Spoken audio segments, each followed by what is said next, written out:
Good evening and welcome to Alan's Italy. Tonight we're going to be doing something a little bit different. Excuse me for one moment while I switch this to full screen. When Laura and I travel to Italy, one of the things we really enjoy doing is talking to people and taking videos sometimes. We meet a lot of very interesting people. And one of the things we like to do is to video them. And we did that this time, and we met a lot of very interesting people, and we interviewed a lot of very interesting situations that people have been are involved in.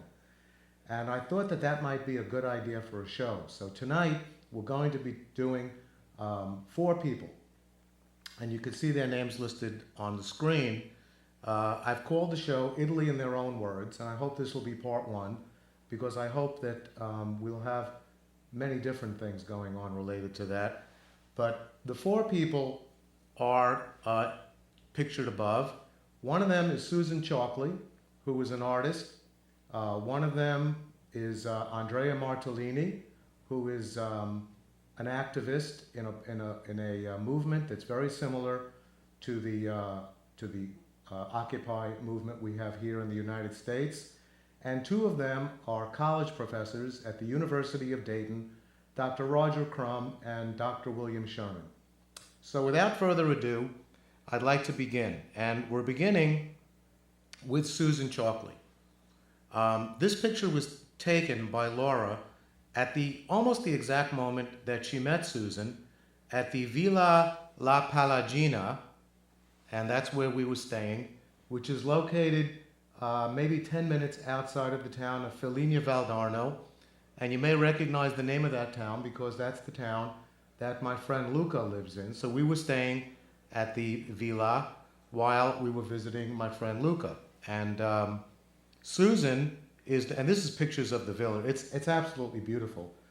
It's located in the Chianti region of Tuscany, about 20 minutes south of Florence. And these are pictures from the villa, which is, we had a great time there. The views are magnificent. And Susan is pictured there at a restaurant in Florence that we took her to. And there she is. She is the resident artist at the Villa La Palagina. And she was gracious enough to do an interview with us.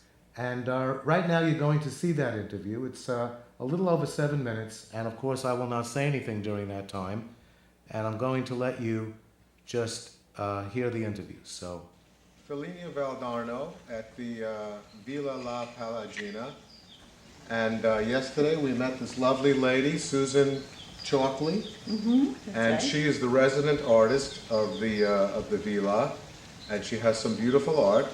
And I'd like to welcome you to the show. Thanks a lot. And I'd like you to talk a little bit about how you came to this spot and a little bit about what you're doing. Okay, well, originally I came thousands of years ago to Italy. However, I stayed. How many years ago? Thousands of years ago. Okay. Yes, I'm well preserved. But anyway, so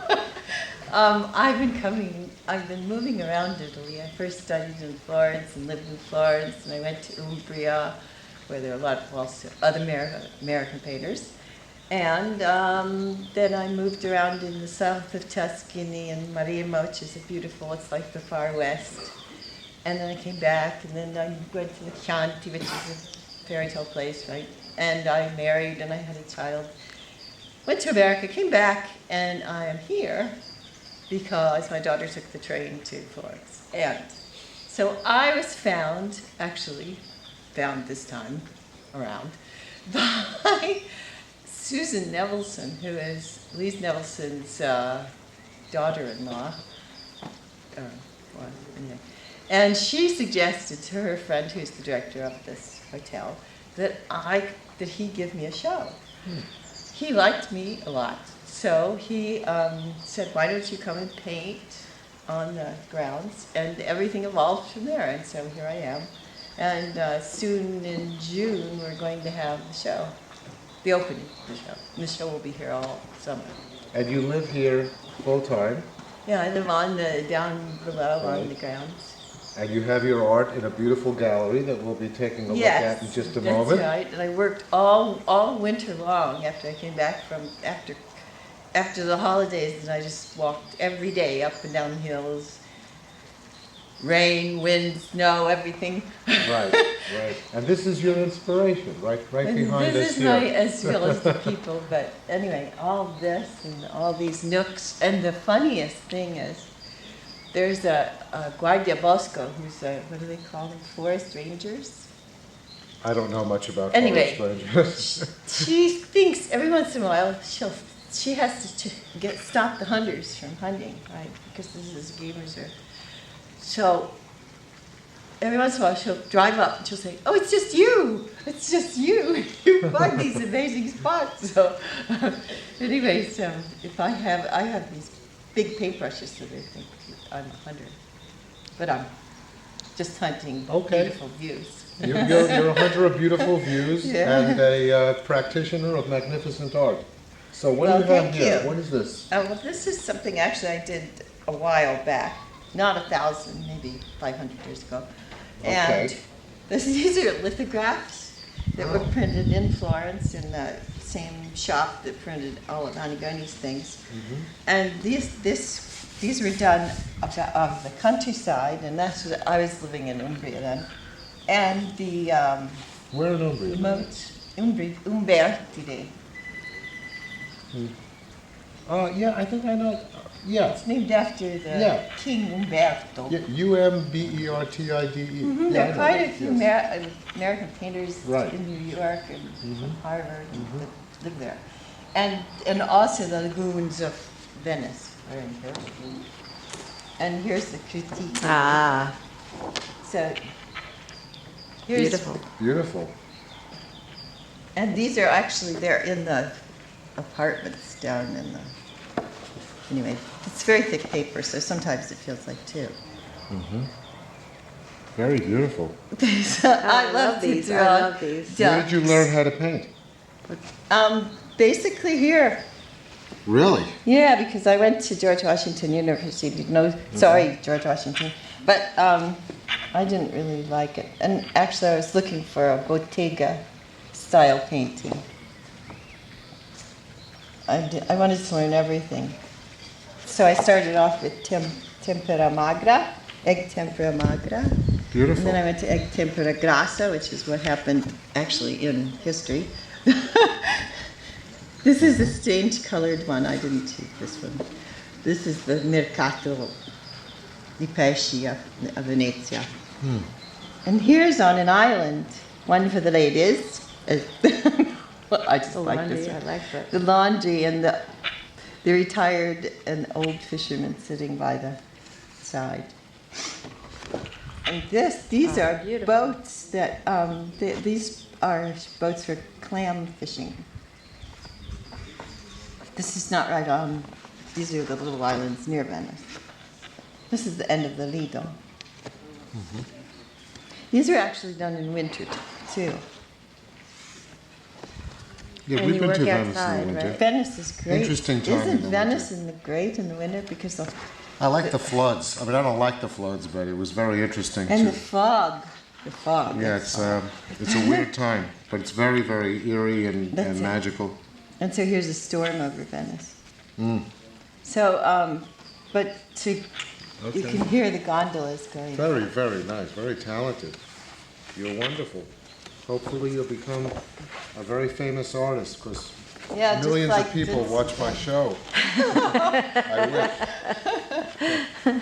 Well, some people might say, "Oh yeah, we met her when she was Oh yeah.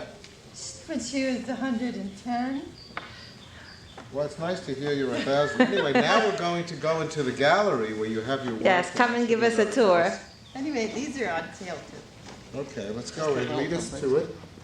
So this is what the sala, the main sala of the hotel. And years ago, when this was a bed, just a very simple bed and breakfast, What's people your used to eat here instead of out on the elegant.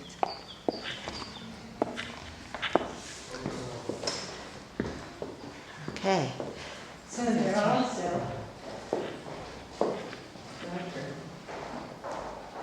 So So most of these were done here. There are a few, for instance, this is a girl from Baltimore, Irish. She was an art student, so she modeled.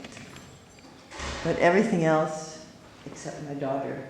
You've never had any instruction whatsoever. You're all self-taught. No, I studied with individual maestri, teachers, Here. professors, Here, yeah. artists. Yeah. Yes. Yeah. But no formal training in the United States. Etching. Well, no. You work. Okay, so that's Susan Chalkley, and there was actually a second. What happened at that point was we ended the video when the phone rang, her cell phone rang, and it was the hotel telling her that somebody wanted to buy one of her paintings downstairs, and that she should come down and sign the painting for them because she had failed to sign it.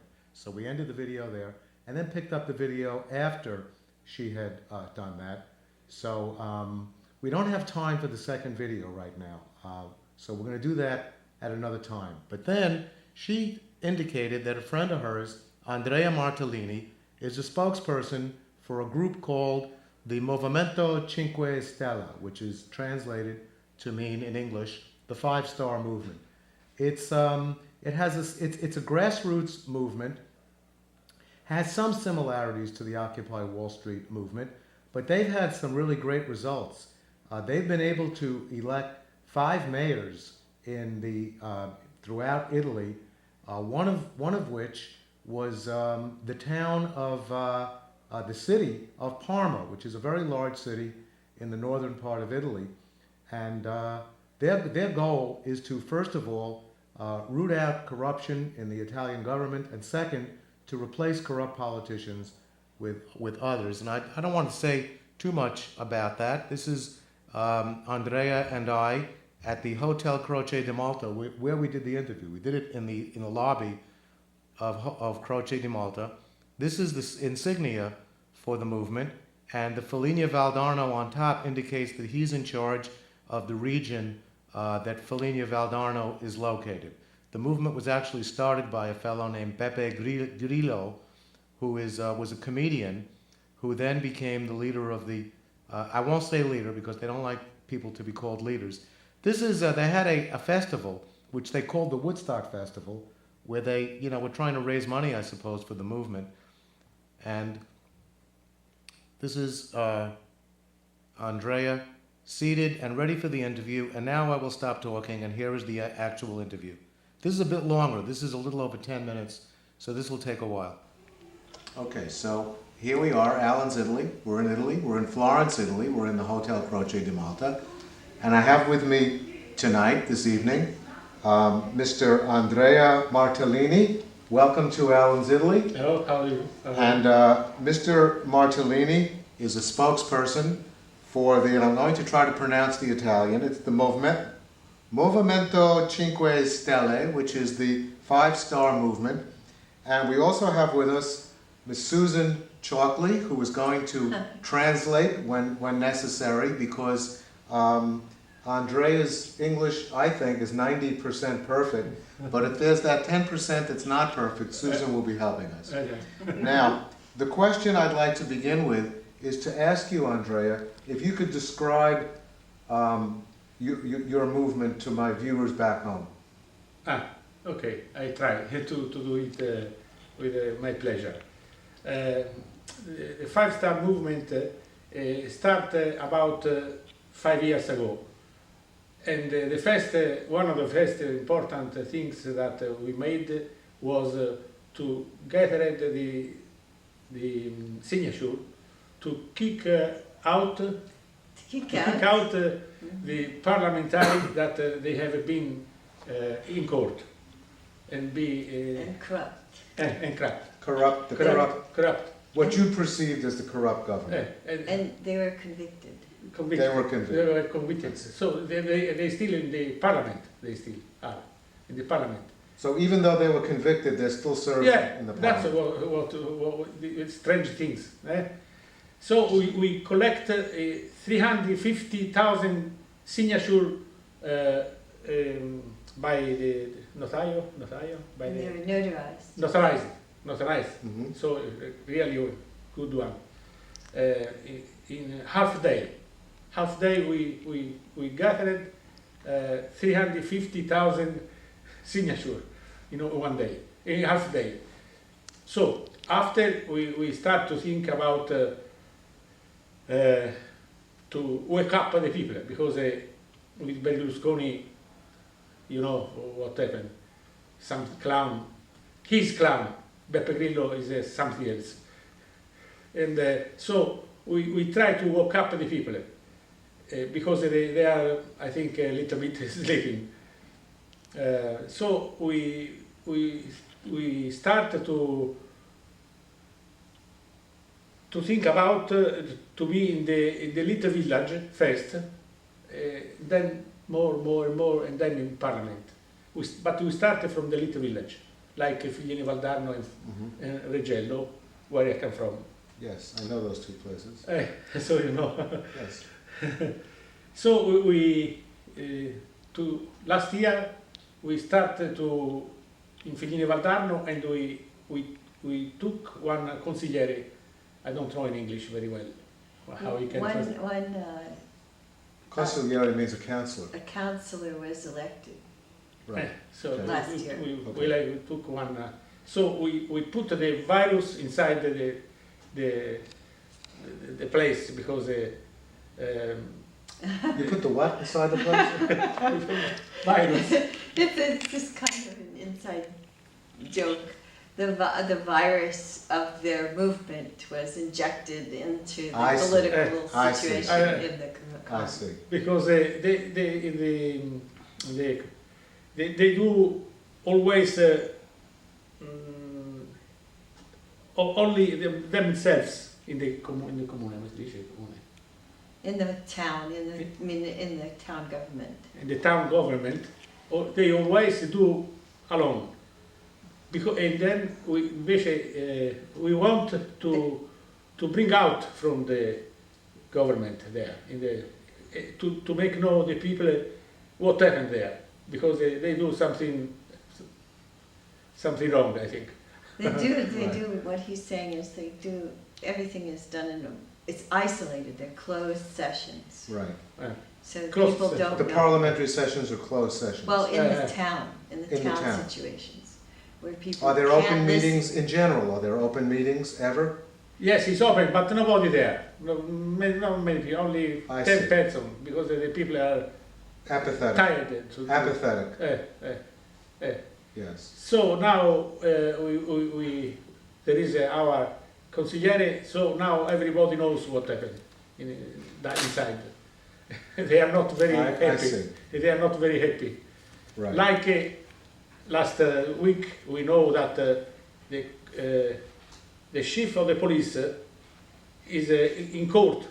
He's been convicted. Is convicted? No, not yet. Oh, not yet. Is in court, He's been and nobody knows about. So especially I make a cartello and bring it to the square, to make note to all the people that the chief of the police is in court. I understand. Nobody knows about it. So you're saying that your movement began because there was corruption in government, and nobody was taking that very seriously. That people who had committed offenses, illegal offenses, were still serving in the parliament. Esatto. And your movement was created in order to wake up people to the fact that this was happening. Exactly. I see. What happened in the parliament and what happened Now, in the I little village. mentioned to you earlier that we have a movement in the United States called the Occupy movement. You indicated that you knew about that. Yeah. Now, in what ways does that movement, because that's my viewers in the United States understand what that is pretty much. In what ways are the two movements similar and dissimilar? But actually, I don't know how they want to go ahead. I can understand Occupy Wall Street, but I don't know exactly what they want to do. If they want to be inside parliament and so on. I don't know exactly. You know, they want to create change, and How? they want to raise awareness. Mhm. So in that sense, it seems like there's a commonality, because the people were trying to bring attention to some of the things that were going on. And I think that's what you're trying to do as well, in my mind anyway. Am I right or wrong? I mean, No, it depends what they want to, how they want to do it. How? We want to go inside the parliament and the, come si dice, comune? Non mi ricordo mai. In the township and In the the town. township, yes, in the township, go Government. inside and tell to the people what happened. but in I other don't words, know how they do. you got 350,000 signatures. Okay? What do you do with those signatures? This is the funny things. Funny. They were bring to the parliament, to the chief of the parliament, and he put on the canteen, and that's all. You put them where? Canteen, come si dice nei cantini? Oh, in the basement. They put away. Now, In the what files, did the basically. petition actually say? There was a petition and people, Petition? 350,000. Now, what did the petition say? The petition say that the parliamentary that they were in court and condannati, come si dice? Convicted. Convicted, they should go out from the parliament. Right. So, in other words, you're saying 350,000 people believe Yeah. that if the people are convicted of a crime, then they should no longer serve. Yes. No, why? They should be in the parliament. Well, They yes. make law for them also. Okay. I understand. Uh, I understand. Okay. Well, very interesting. Mm. And the leader of your, and there's no leader, no. but there's a person who began the movement. Yeah, began the The movement. originator of the movement. Explain who this person is and a little bit about him, you know, before we finish. Beppe Grillo is a comic person, and in the 1986 about, he was telling the truth about the Socialist Party that was robbing, stealing, and he said on the TV, and then the next day he finished to be in TV Because it was a government television. because I of the see. government. I see. I see. So the next day after took a big chance. finished, Yes. and then he started. So he started to make a show on the city, on the town, everywhere, on the theatre instead of TV because they I see. take out, take off from the TV. So he started the movement, and He then you started. found out about it. And You know, found out about it and decided you wanted to be a spokesperson. exactly. Okay. Well, Yeah. would you like to show your? Yeah. Yes. Would you like to show that? Uh, You could follow him to the spot. Well, I don't, the light behind it. Oh, okay. That's So- a nice one. Andrea, bring it over here. See, this is the police chief of the police that is in court. This is He's being investigated. dirigente Okay. comunale Figline in court, I see. Okay. Okay. and this And is this is the symbol of the movement. symbol of the movement, Figline Valdarno, that you know very well, Yes? and Reggello. Reggello. I see. Yes. Okay. Good. And Excellent. when we took two consiglieri in Reggello, the last election. Yeah, the last 10 days ago. election, they had Right. two big Two. I see. Okay. And the mayor of Parma. Okay. Well, let's put this aside and come back for a finishing comment. Let's put this over here. Put that over there. Sit down again. So, you know, this is very interesting because I think that you know, Americans would be very interested in this, and people from all over the world should be interested I hope. in your movement. Because this movement is to wake up the people. That's all. I see. Right. We don't want big shift or big. Come si dice? A revolution. No. You don't want a No, revolution. no. You want things to pretty much Eh. stay the same, but you don't want the corruption to continue. Exactly. No, anche la- Okay. You Yeah, got okay. no? Anche le rappresentazioni della gente. Ah sì, sì, già, questo è importante, very, very important.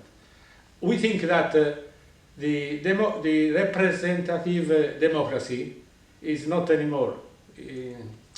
I think it's finished. Okay. We want the democracy participate. Participation by every individual. I see. Ecco, exactly. I understand. E This is anche very i important. soldi da Andrea, thank you very much for your time. And Susan, I'm thank very you pleased. very much for translating. We wish you luck. We wish you luck and with Andrea. And you know, I was reluctant to show that at first because I didn't want Alan's Italy to be, you know, kind of promoting any political views from anywhere. I don't want, you know, the show to be that. But this is interesting. It's what's going on in Italy. You know, if somebody would like to speak on an issue which is the opposition to whatever, you know, if there is an opposition, I would be very happy to interview them as well. Now, one of the things I'd like to do in the future is, if this goes over well, the Andrea Martellini interview, I'd like to actually interview him right on the show at some future time by Skyping him, you know, doing an internet thing, and we can, you know, continue with that in the future. But it seems to me that his movement differs from the Occupy Wall Street movement in that they're actually, you know, taking steps to remove corrupt politicians with people who are not corrupt. So this is, you know, very interesting. And we move on now to the next interview. And this is Dr. Roger J. Crum, who is professor of art history at the University of Dayton. And we met Roger while we were having dinner at our favorite restaurant in Florence. The restaurant is called La Spada, located on Via La Spada. And we met him here.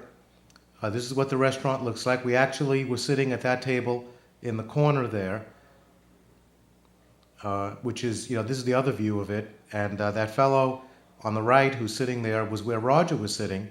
And Roger heard us talking about gelato or something related to that, and decided that he was going to tell us that there is a gelato place not far from the restaurant which has the best gelato in the world. So we said, okay, that's nice, but, you know, we thought the best gelato in Florence was located at Vivoli, which is, you know, the well-known gelateria, I would say, all over the world. So he ran out of the restaurant, and I didn't know where he was going, came back, and in his right hand, your left, is a little spoon with a little gelato on it. Now, this gelato place is a good, I would say, 2 to 3 minutes. So he must have run back with this gelato. And in his left hand is a booklet which describes how they make this incredible gelato using olive oil. So that's a picture that Laura snapped of Lydia laughing at this, and we were all laughing because we thought this was really amazingly charming. And that's Roger, and that's him again, of course. And he brought a group of students to with his cohort, Dr. William Sheurman, who you'll see in a few minutes. And they brought a group of students to Florence for about a month to study all about Florence and do you know, kind of an on-the-site understanding of what Florence is all about. And this is another view of Roger. Obviously a great-looking guy. We had a wonderful time with him. He's a very wonderful man. And here is the interview we did with Dr. Roger Crum. Okay, so we're at our favorite restaurant. We're at La Spada, and we're here with two extraordinary gentlemen. First of all, we're here with a friend that we made a few days ago. This is Roger Crum. Roger Crum. Roger Crum. And this is Agostino, one of the owners of the restaurant. And these are both wonderful gentlemen, and we thank you very much for everything you've done. You've done a lot for us. You've done a lot for us. We're very pleased to be recognized as wonderful gentlemen by a wonderful gentleman. Thank you. And, you know, wonderful people know wonderful. Let's get off of that. I want to ask you some questions. Sure. First, I want to ask you how you became so, so astute in your knowledge of Florence. You know everything about Florence. By an absence of intention, I would say. I was a junior in college at the University of Michigan in 1984, and I had always had the goal of going to law school and had sort of steered my academic path toward taking all the courses that would prepare me suitably for going to law school. I was walking down the hallway once at Michigan, and I saw this poster for a program, an academic program that the university was going to do in Florence. And I thought, well, this is an interesting opportunity. I'm going to go to law school. I'm going to get busy with law school. I'll take, I'll get involved in the law career, and I won't have many opportunities to travel, at least not initially. So here's a golden opportunity. So I came to Florence, and I never went to law school. I never went to law school. And I came, I found the place absolutely riveting. I was so taken with the place, the art, the people.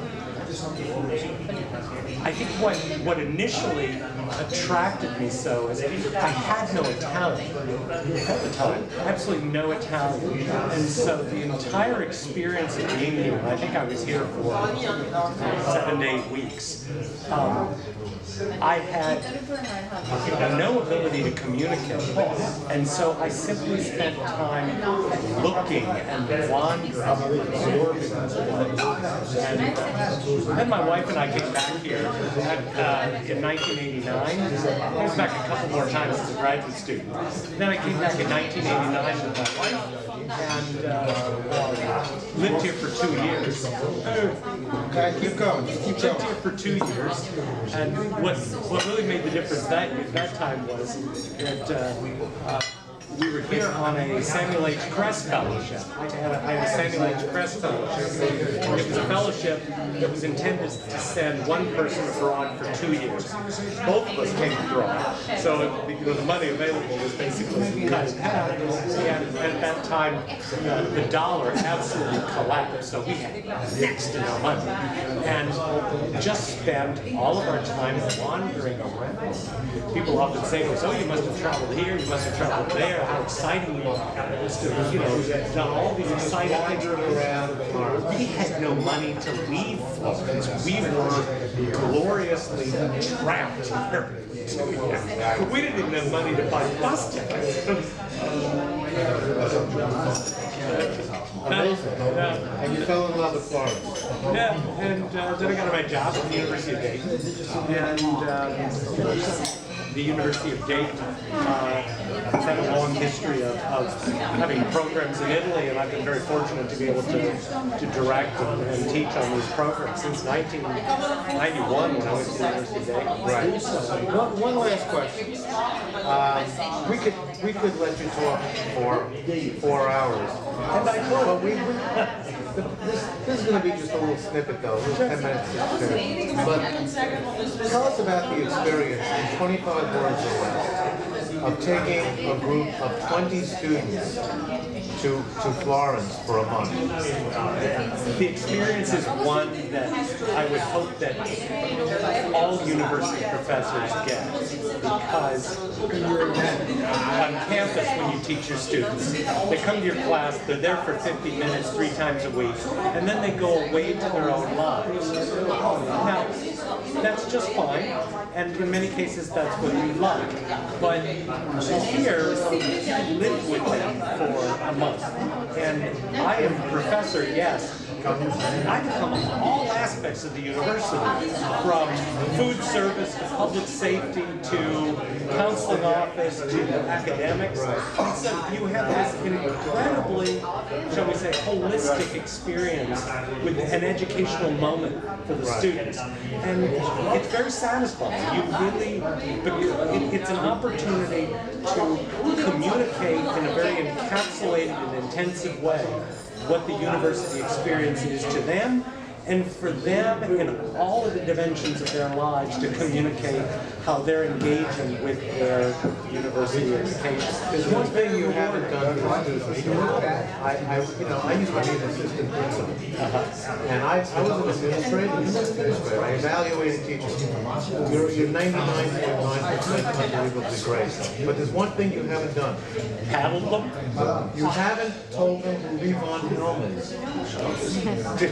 Now you have to teach them who Lee Von Hillman is. I will work on that.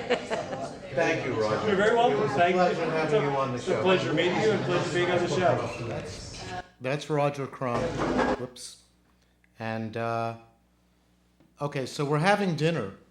And then after dinner, Roger comes back to the table and he said, okay, now I need to take you somewhere. And we said, where? And he said, to the train station. And we said, why do you want to take us to the train station in Florence, Santa Maria Novella? That's the central train station. Because I want to just come with me. And when we get to the train station, here we are at the train station. It's sort of hard, it might be hard to listen to hear because there's a million noises going on, just like in a restaurant. This is a very active place. So here is the interview, and I won't say another word. Just listen to it, starting now. All right, so we are in the Santa Maria Novella train station in Florence. The noise just stopped. And I am with a professor at the University of Dayton. This is Roger Crum, who told us that he knows the story about the spot we're standing on now. And I don't know what he's going to say, so I'll leave the floor, go to the platform to you. Yeah, it is literally a platform. As one walks down this last or first, depending on your direction, platform in the train station in Florence, you come upon this notably special structure that clearly stands separate from the rest of the train station. This structure happens to be here because it was constructed specifically for the arrival of a certain dignitary. And that is that on the morning of May 9th, 1938, a train southward bound from Germany pulled up at this track, and out of the door stepped Adolf Hitler to the welcoming extended arm of Benito Mussolini. And so right here is where Hitler and Mussolini met with the objective, which is Hitler's, of coming to Italy to establish the military alliance with Mussolini and fascist Italy. Right here on this spot stood these two gentlemen who were both famously and infamously responsible for a good bit that was central, horrific, even evil, indeed evil, attendant upon the Second World War. Incredibly significant spot. Might want to mention how the building was built. I think I did. Oh, okay. Okay, so an amazing story. Right here is where Adolf Hitler and Mussolini began the relationship that would turn the world into a Nightmare. destruction. Thank you, Roger. Very well. That amazing story. In all the times I've been to Florence, which is 17, I've never heard that story. So thank you very much. Okay, so that's that story, which was pretty amazing. And I gotta, move on because we have two other interviews, coming up. Actually, one person, Dr. William Sheurman. Bill Sheurman is a senior university lecturer in the Department of History at the University of Dayton. A wonderful guy. We met pretty much at the same time we met Roger in the restaurant, and that's him in the restaurant. Roger and I bumped into each other. Bumped into me and to Laura at the Piazza Santa Maria Novella in Florence, and Laura snapped this picture of us together. He was kind of wandering around the town, and here is his interview. It's the last night in Florence. It's very, very sad. And we're in a restaurant guess the name of the restaurant. I'll give you 2 seconds to guess it. It's La Spada, of course, because that's where all we eat. We met this gentleman over here. His name is Bill Sheurman. He's a wonderful man who is a professor at the University of Dayton in Ohio. He took a group of students along with another fellow over there, whom you met earlier. I'm going to put your video on after his. And Bill just told us that he goes around to restaurants alone, and just tell us about that experience. Well, I so you're in a wonderful city like Florence. Why wouldn't you go around and explore various restaurants? My wife's not joining me for 3 weeks, and I'm not going to sit alone in my apartment. So I go out, I find a nice little place, search out little tiny places, and I take my book, I sit down and order wine, and have a wonderful dinner, and read my book, and enjoy the atmosphere, and fight off the women who come up and try. Must be very difficult. Who come up and try to come on me. How hard do you try to fight off the women? Well, it becomes a real problem. You mean because It's annoying. It's very annoying. I try to sit there and read, and women coming on to you all the time. I really feel sorry for you. Laura, would you mind if I stayed an extra week with Bill and helped him to fight off the women? No, I have the woman of my dreams. Well, that's what my wife calls me, a dreamer. It's good to be a dreamer. So how do you like bringing like 175 students? No, it wasn't that many, but how do you like bringing students? 24 students. We bring Tell us 24 about that experience. We bring 24 students to Florence. We spent 4.5 weeks with them. We use the British Institute, a place that they have a library and they have a space that we can use as a classroom. But we really use the city as a classroom. So our students spend a month here learning art history of Florence, and learning together. We all learn together. We have courses at the British Institute. British Institute. On Piazza Strozzi. Yeah, right across the river. Right. Oh, no. No, it's right across the Arno. What's the main road? Via Vicevina? He probably changed his name. It changes names after each block. Right. What do you know? The main street? It's in the old residence of Via Maggio? Harold Lord Acton. I don't know. I don't know everything about Florence. And I told you that. My viewing audience knows I'm not an expert on Florence. That's why it's called Talon's Italy. Harold Lord Acton was one of the leaders of, well, he was a writer, he was a historian, he was an estate,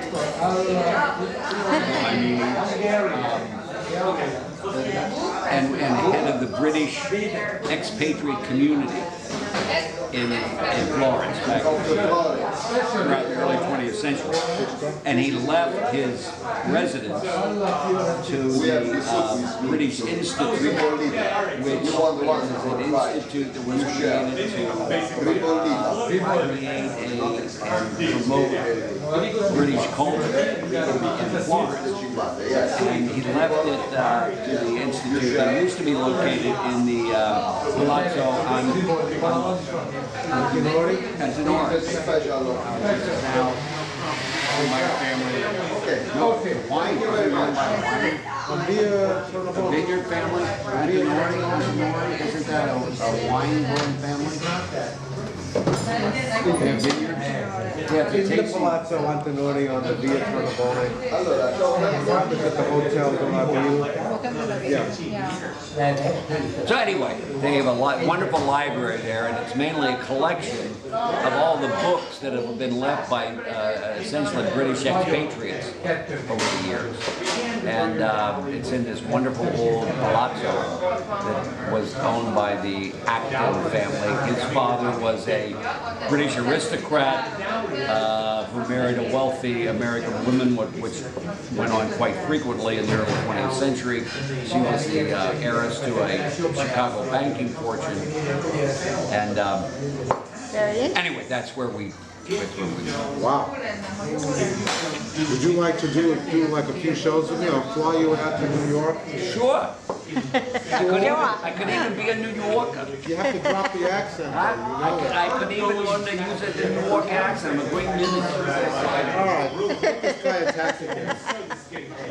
Thank you, Bill. That was that, and I'm reaching across the table there to shake his hand. Right after this meal was over, Bill said, there's an event going on at the Irish pub on Piazza Santa Maria Novella, which was only a few blocks from the restaurant, and we should all go over.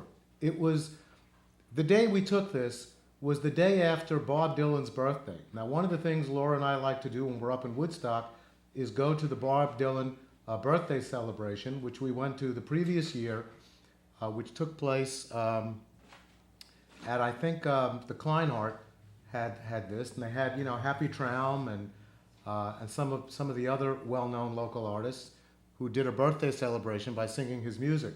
So, of course, we missed that because we were in Italy, and Bill tells us that the same thing is going on in Florence at the moment. So he took us there, and when we got up there, it turned out that Bill is not only a great history professor, but he's also a pretty good guitarist. So we took this video of him in the, it was an open mic, so everybody kind of got up and did Bob Dylan stuff. I got up and I actually played some Bob Dylan, and then he got up and he did this. So this is, we're not gonna end the show here because I'm gonna say one thing before we finish, but this is Bill Sheurman.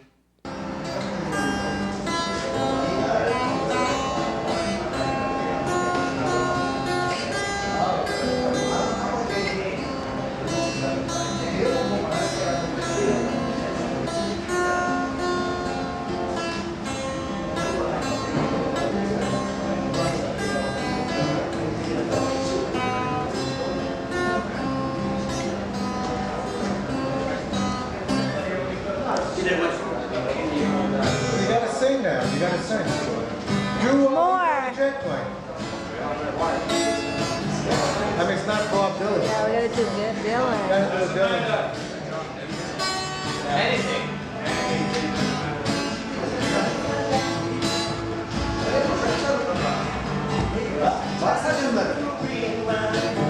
Play a song for me. I'm not so sleepy and there ain't no place I want to. Hey, Mr. Tambourine Man, play a song for me. In the jingle jangle morning, I'll come following.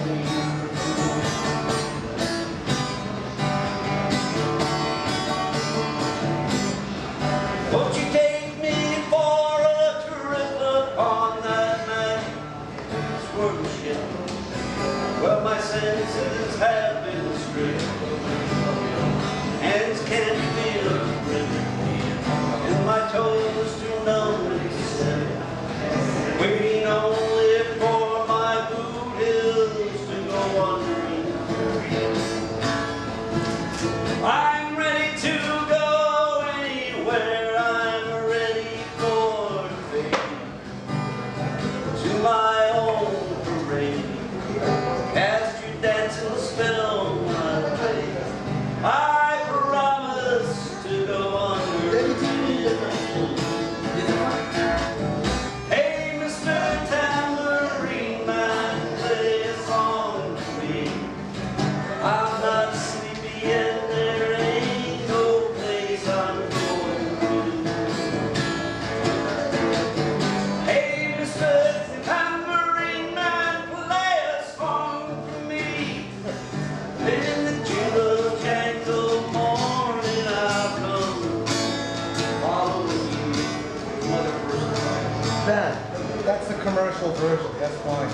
And The real version goes on and on. and on and on and on. Don't do stop there. And that was Bill Sheurman. Unexpected, you know, he was very good. And that was really a lot of fun. And, you know, that was the show. And it was a show of interviews, and I hope you enjoyed it. And I hope to do another show in the future on that. And I'd like some feedback. Alan'sItaly@gmail.com. Send me an email. Let me know if you like that, and we could keep doing that. I have a lot more interviews of people, not in Italy. I have actually some other interviews that we'll be doing in the future, but in terms of these little 5 to 7 minute snippets, I have a few more of people that I know, so that'll be fun. In any case, I hope you enjoyed it, and it was my pleasure bringing it to you. And buona notte e buona fortuna.